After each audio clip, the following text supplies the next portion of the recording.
shots from there. George Groves saying it's the left hook that is the shot that will finish Carl Froch. Remember last time he said how he would start the fight. He would come and give him 2 right hands just to let him know that he was there. Second round, he'd come and meet him in the centre, take the centre of the ring. And here we see Carl Froch and George Groves just lining up for what we expect to be a head-to-head. Anytime they've come in close proximity to one another, they've never just managed to hold themselves there. There's always been something that happens. A little push, a little wink, jokes of bad breath. Childish, but fun.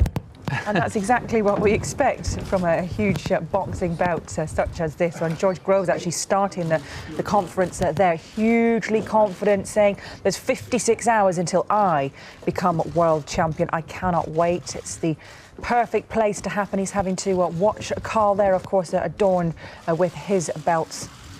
They sometimes don't even look at each other. It seems they have done so far. All been quite neutral at the moment, not too much winding up. No, well, I mean, Eddie Hearn is there in the middle, and I think that's kind of important because he does provide a bit of a barrier. George Groves just smiling for the cameras.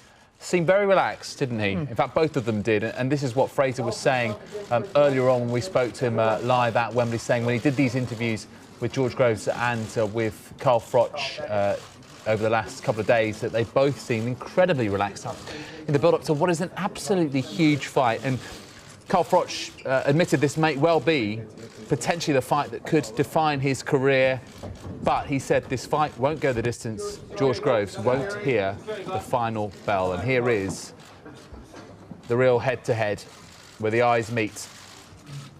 Guys, come on, if you want to do some photos, step back just a touch.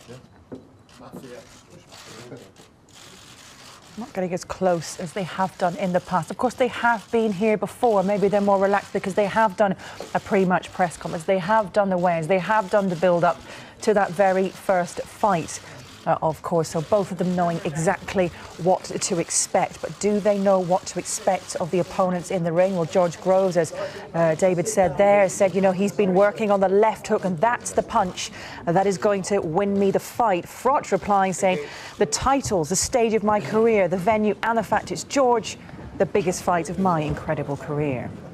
And it's interesting, isn't it? Carl Froch, 36 years of age, 10 years. George Groves, senior.